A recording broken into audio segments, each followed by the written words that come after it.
and it's from our own Katie Rupert, and she actually is going to do double duty this morning. She is going to speak and sing for us. So we are very blessed to have Katie. She's been in MOPS since 2013, and this is her graduating year. This is her graduating year. So she's loved all the friendships she's made and the supportive group of moms, and we're so glad you're here. And what do you do? I don't need this anymore. You don't want to hear from me. Oh man. Okay, I don't know how to adjust this, so I might need help. Mark, how do I get it to my face? Perfect. Does it go that way? Yeah. Oh yeah. All right. Hopefully. Oh no. All right. Cool. Okay. Thank you. All right, I wanted to take care of that because I'll be like shaking by the time it gets to it. So. All right, friends. I'm just looking at my notes. So I wrote this all out, and then I came and practiced it last week, and then I was like, I can't read it. I just can't read it. It has to be just from my heart. So I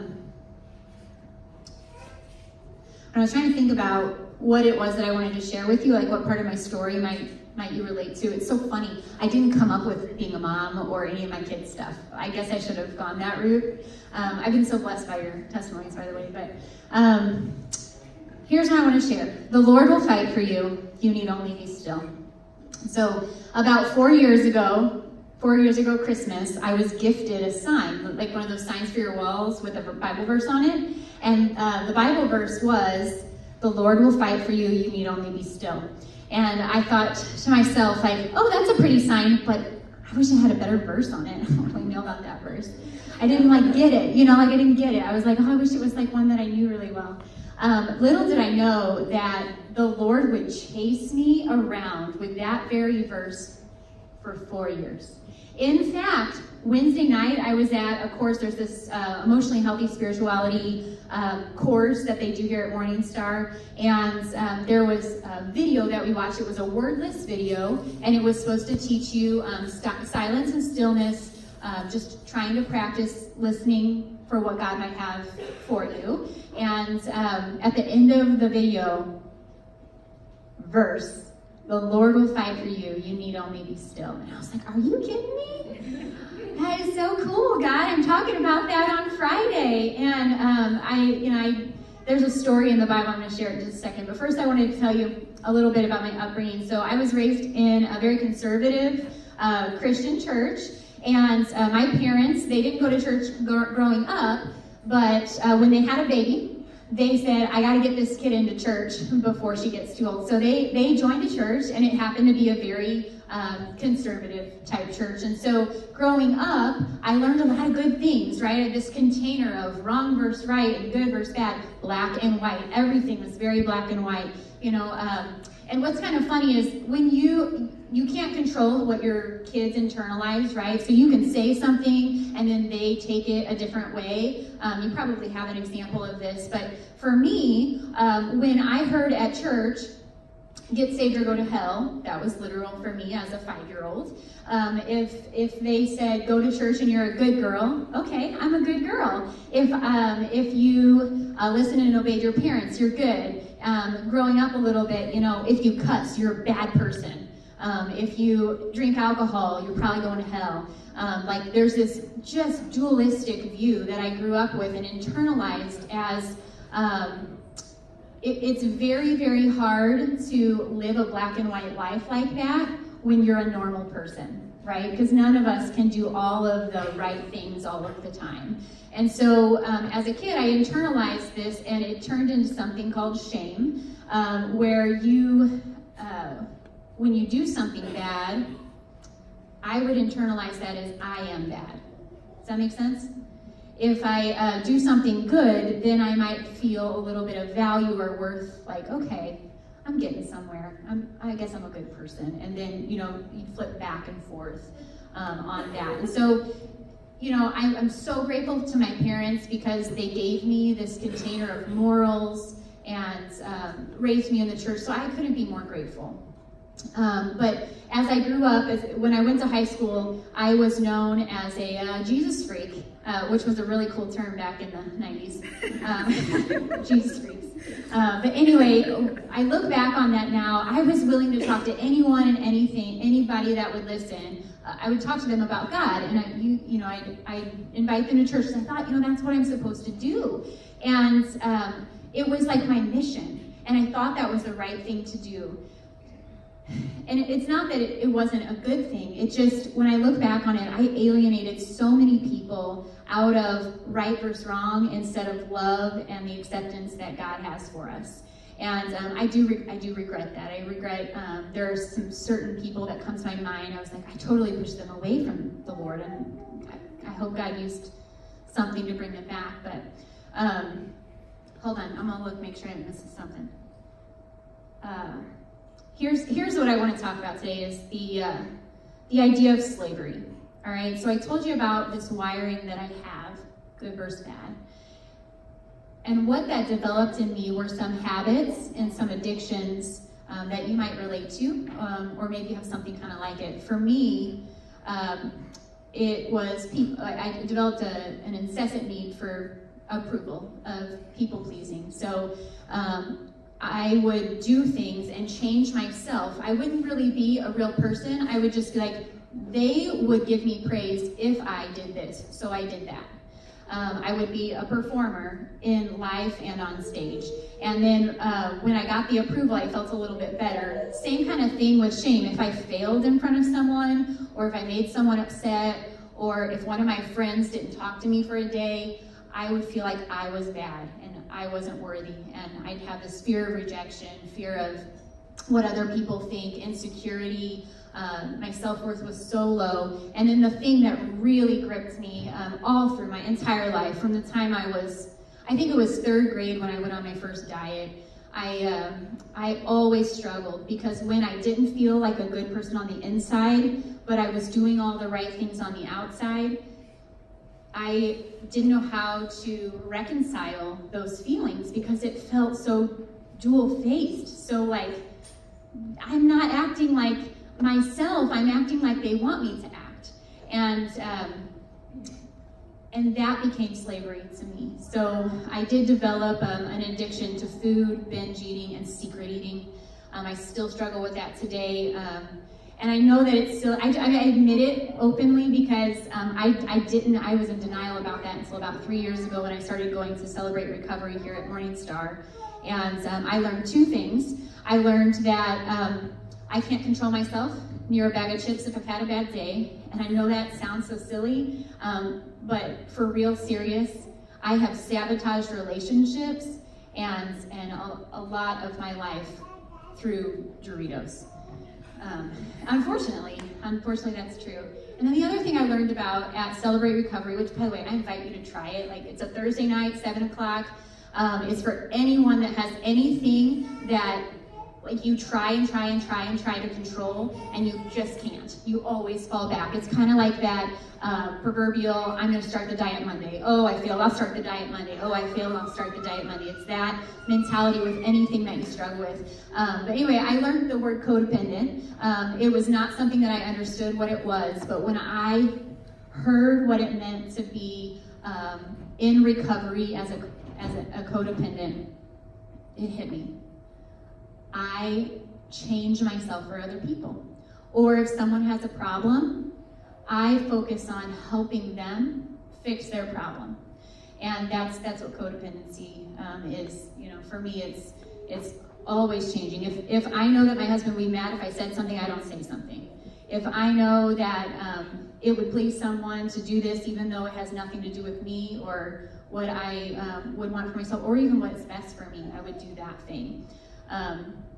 All right, so when I talk about that being slavery, it's like, even though God wants us to be free from all of these addictions and compulsions that we have in our life, and I've just explained a few of mine. I'm sure you have something in your life you can relate it to.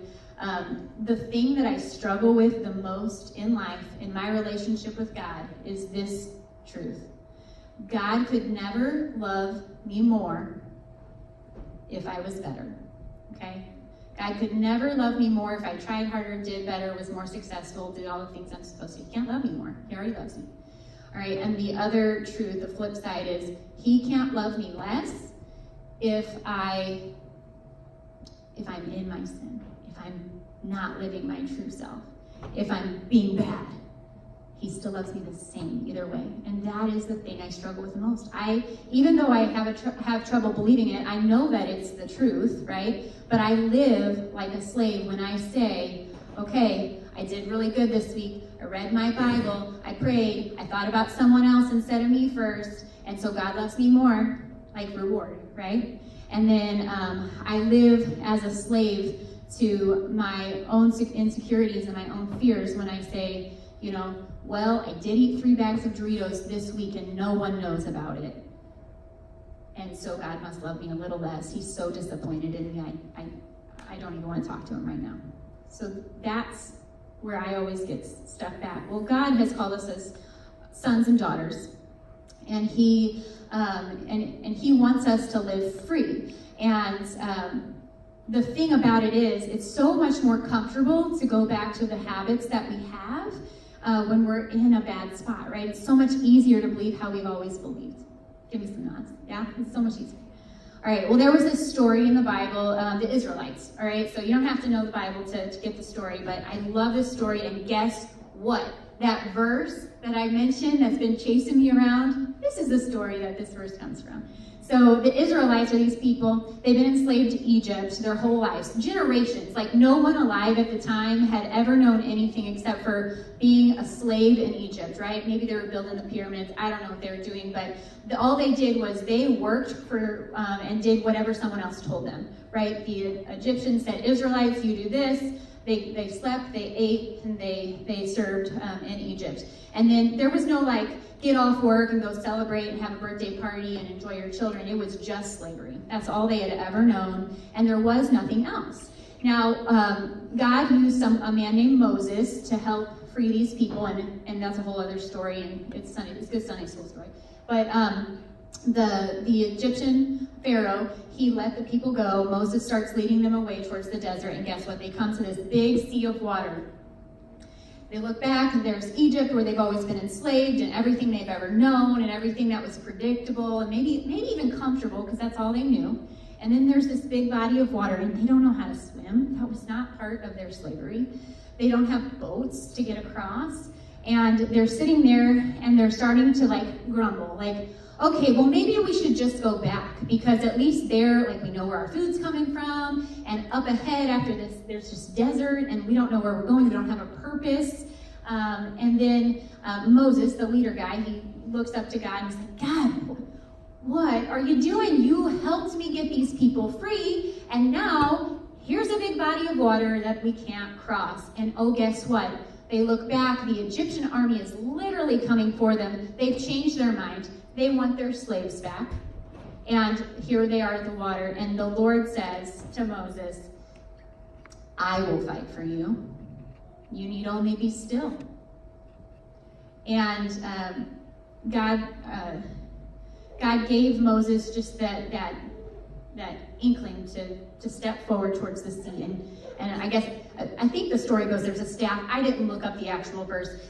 He pulls out his staff, and then the waters part, and these Israelites start walking through the sea on dry ground.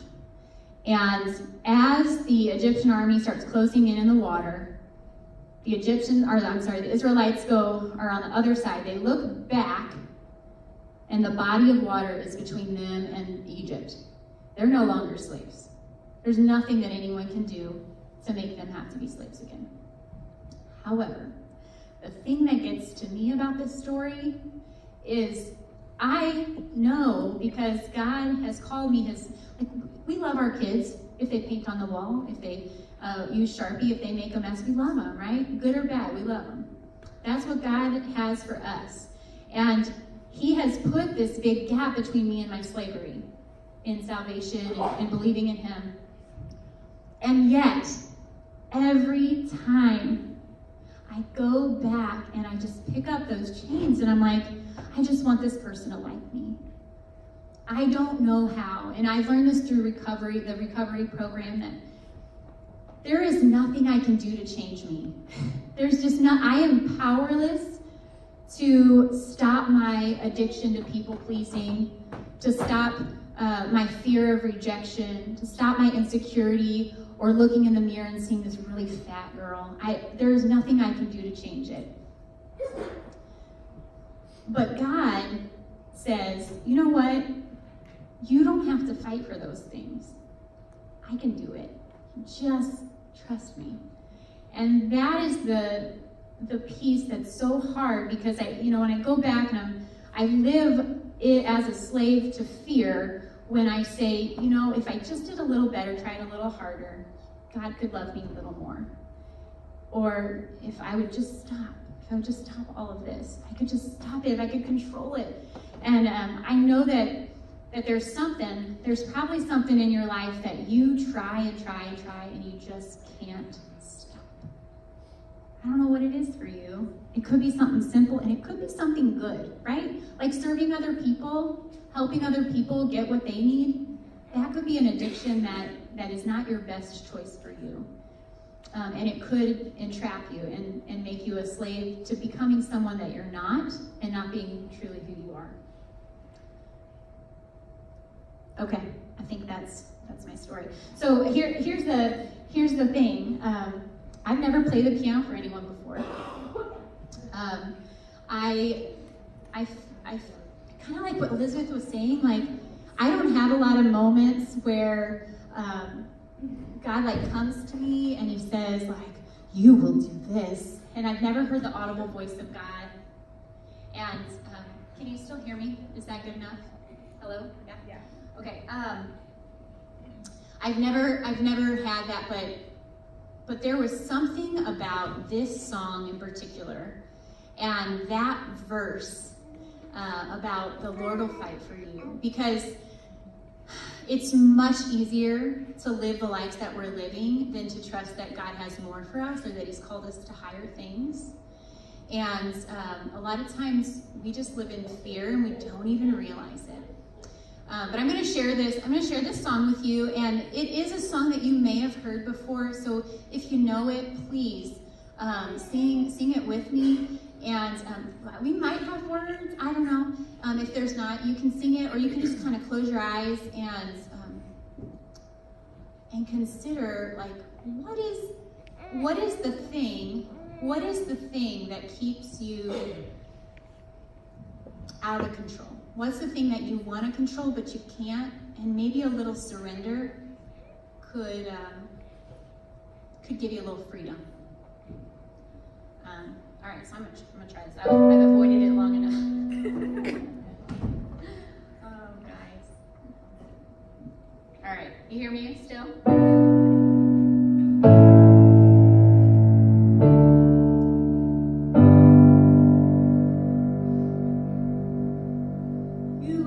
Unravel me with a melody.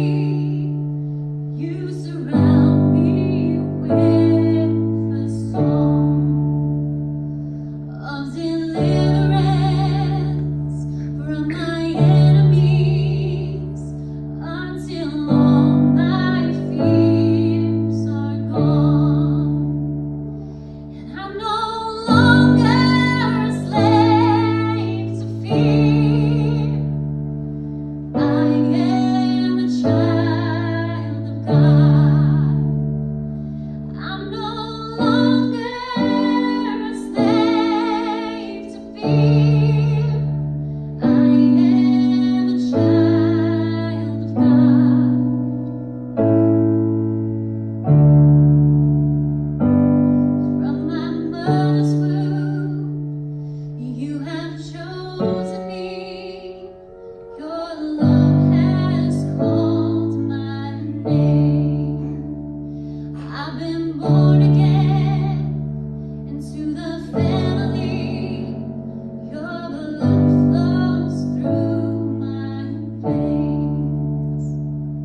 your eyes on Jesus.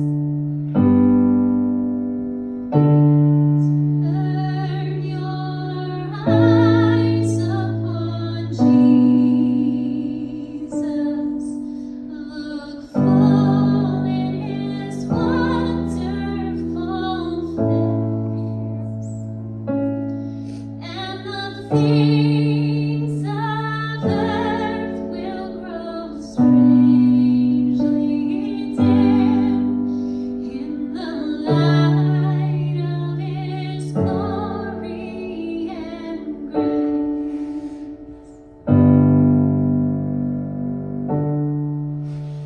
Lord, I so relate to the Israelites in the desert and their desire to return to what is predictable, even if it's miserable. Change is so hard. God, grant me the courage of Moses to walk the balance of being still and letting you fight for me and moving on to the new life that you would have. And God, hear us as we sing our freedom. Sing, I'm no longer. I'm no longer a slave to fear. I am a child of God. I'm no longer a slave to fear. I am a child of God. Thanks, guys. I think that dismisses us now.